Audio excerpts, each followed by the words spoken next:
Hey there, welcome to today's video diary for finding my way with Pi, purpose, intention, and emotion.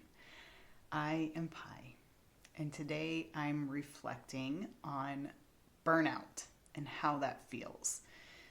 But even more than that, what we're focusing on as individuals, as organizations, as society, both at the micro level and the macro levels. And it occurred to me today that we focus so much on what's wrong. I've done this, and I think we've all done this, and it's been almost a methodology and thought process that, it can serve a purpose. But I would invite all of us, including myself, to think about this epidemic of burnout in a different way.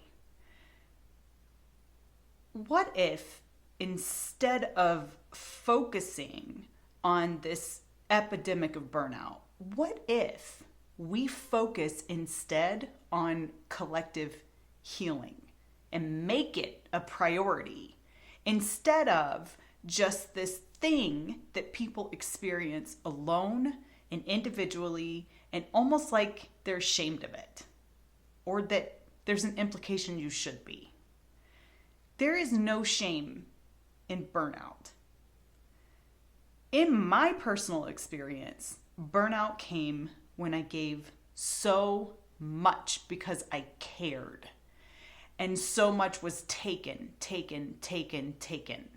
There were no balances built into the system. And I could have been better at drawing my boundaries, yes. And yet, the system is designed to take and take and take and take.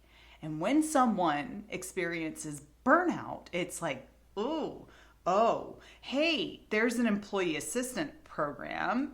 You can get some assistance through counseling and all that and do that.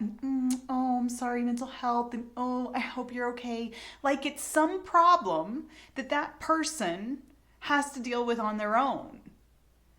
Like it's a completely separate thing from the system that put them in that in the first place. And it's not. It is all interconnected. It's one system. So why not, instead of approaching it that way, like it's some problem, why don't we learn from it? Why don't we go, you know what?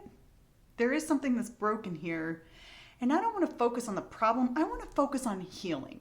I want to focus on collective healing. What can we do to build a conscious organization that makes sure truly that our employees are cared for and that they have enough time to be human beings? Because when we come from a place of wholeness, healthiness, whole being, we can give so much more and be so much more and radiate out good from our self-center. But when we are husks of ourselves from burnout because we gave too much, all we're radiating out is exhaustion and fatigue and some other awful, terrible feelings and emotions and states of being. So if you've been following my video diaries, you will see this transformation. It picked up right in a state of the worst burnout I've ever experienced. And it really did feel like a crisis of personal health and emotional well-being and spiritual well-being.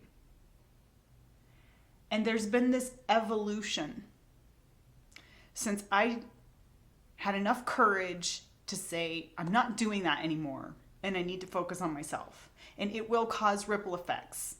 It will impact my family It will impact everyone. But I need to heal. And I'm going to focus on this so that I can be ready for the next thing. Because I have so much more to give. I have so much more in my life that I want to do. And I can't do it if I am experiencing this living death of extreme burnout. Here's the good news. I've discovered this. You can learn how to heal, and then you can learn how to maintain that state of whole being and well-being. And also, you can learn how to give yourself some grace if you find that you're slipping back into it. Because nothing is static, everything changes.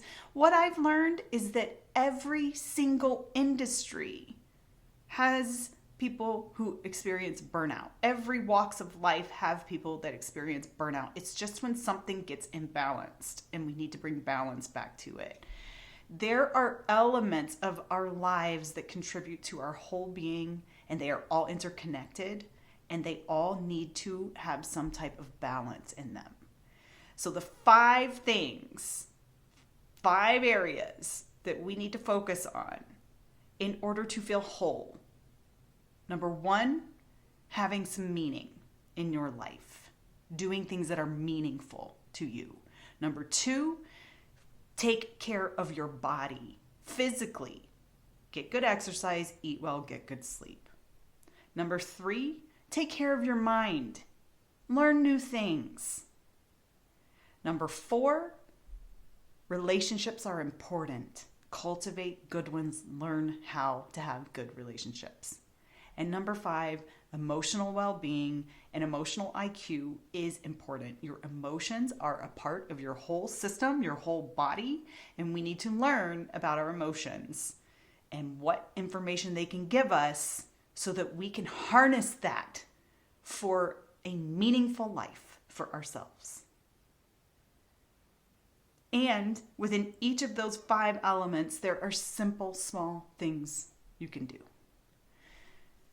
I'm not going to go into all of them right now, but I invite you more explicitly, maybe than I've ever said it before, on this journey of collective healing with me.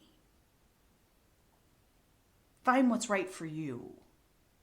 We all have our own inner voice and our own inner truth. It's like the music of our own souls, right? We all have our own tune inside of us.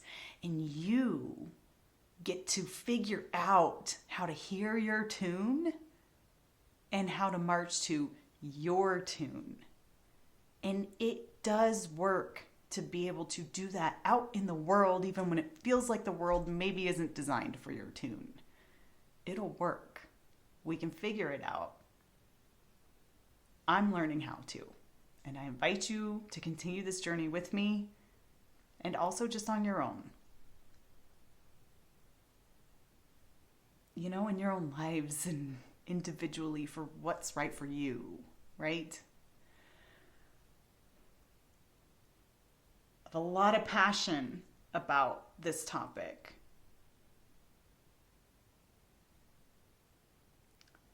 And as part of that collective healing, each of you walking with me through this, thank you for being with me on this journey. I'm so glad that you're here. And I hope it helps you too. I'll see you tomorrow.